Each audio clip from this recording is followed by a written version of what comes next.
students, welcome to Quick Learn tutorial series. In this video, I will explain you 8051 microcontroller architecture or its block diagram in brief.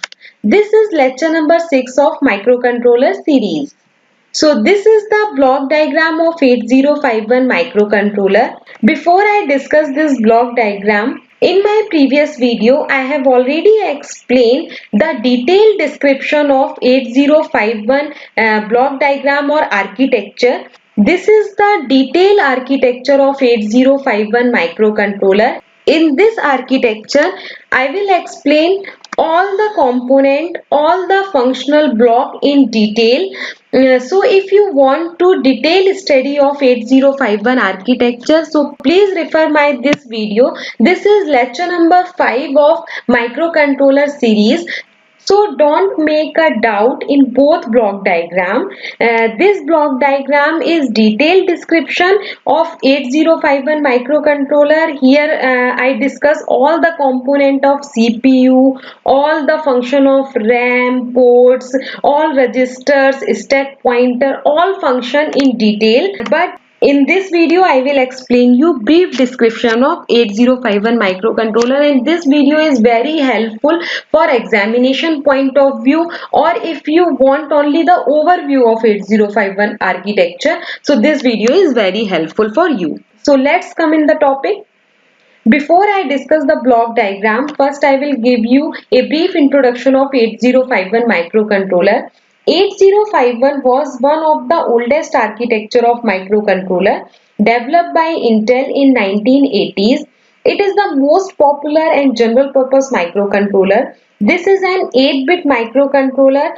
8-bit is the word length of microcontroller. It means 8-bit microcontroller deal with 8-bit data at a time. 8051 microcontroller is basically available in 40-pin IC, and it is operate in plus 5 volt power supply.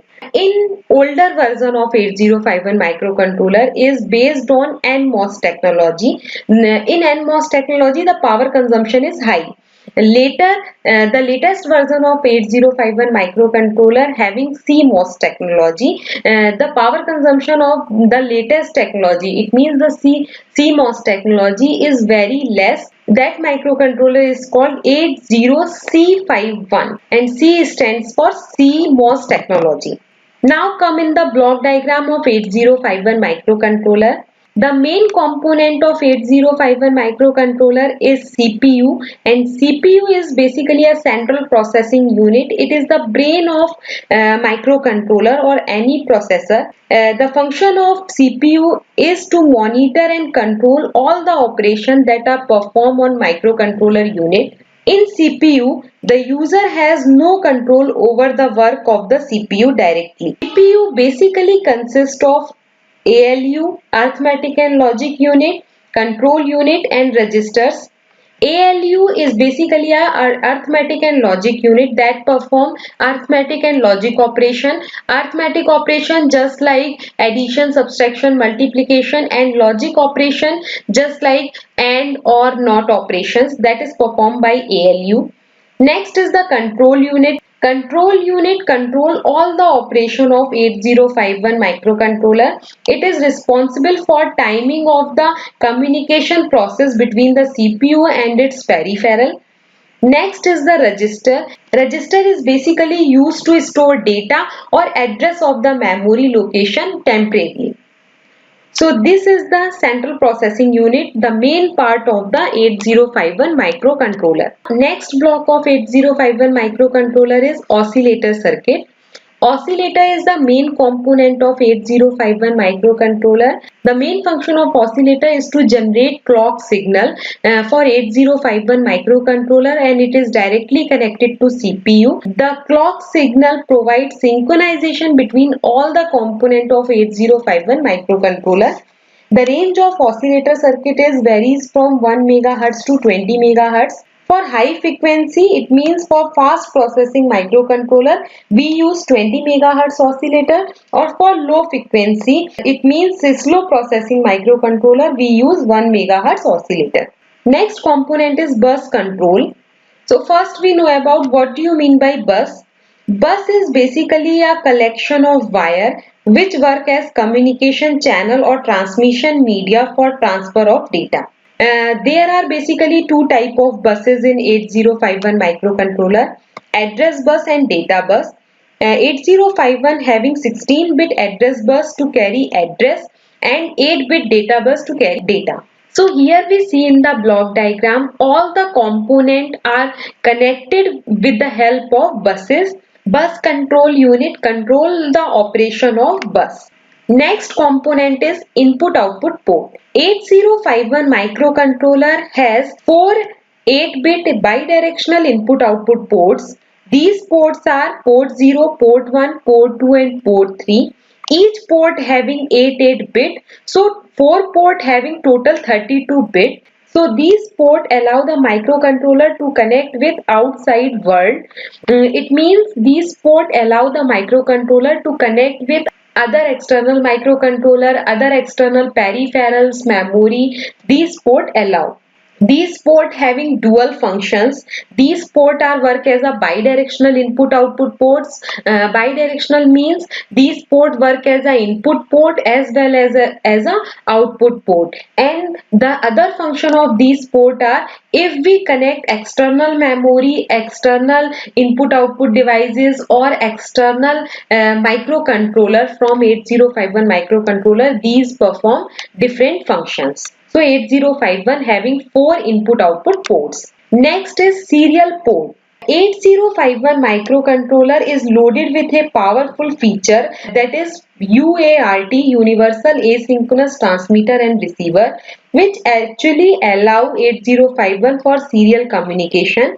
The serial port of 8051 operate in full duplex. What do you mean by full duplex? Full duplex means it can transmit or receive data simultaneously.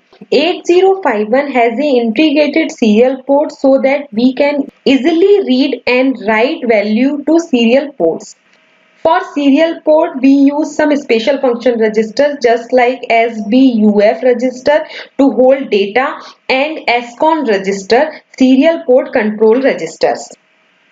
Now next block is timer and counter block. In 8051 microcontroller has two 16-bit programmable timer and counter, that is timer 0 and timer 1. This is programmable timer or counter. It means we can program this timer or counter in different operating mode.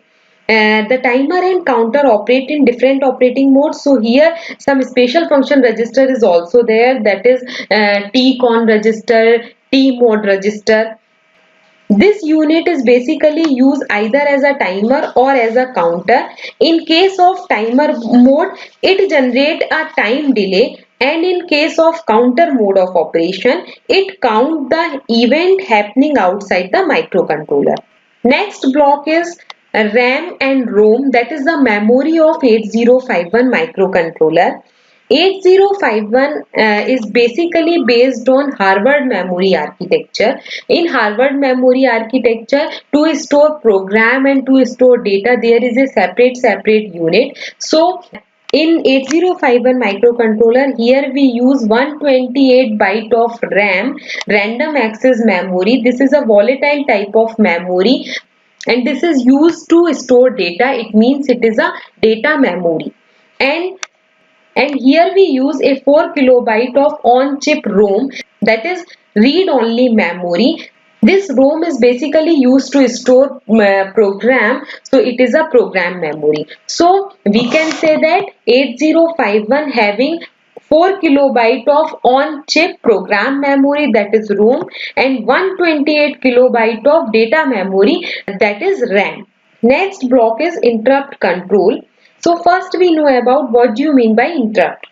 Interrupt is basically an event. It is basically an event that temporarily suspend the main program, that is executed by the CPU, and pass the control to the external source and execute their external task. When that external task is finished, after that the control return to the main program. So we can say that interrupt is basically a event. 8051 having 5 interrupt signal, that is INT0, external hardware interrupt, INT1 external hardware interrupt 1, TF0 timer 0 overflow interrupt, TF1 timer 1 overflow interrupt, and R1 T1 interrupt, that is serial communication interrupt. Timer and serial interrupt are internally generated by microcontroller, whereas external interrupt are generally generated by interfacing device or external device.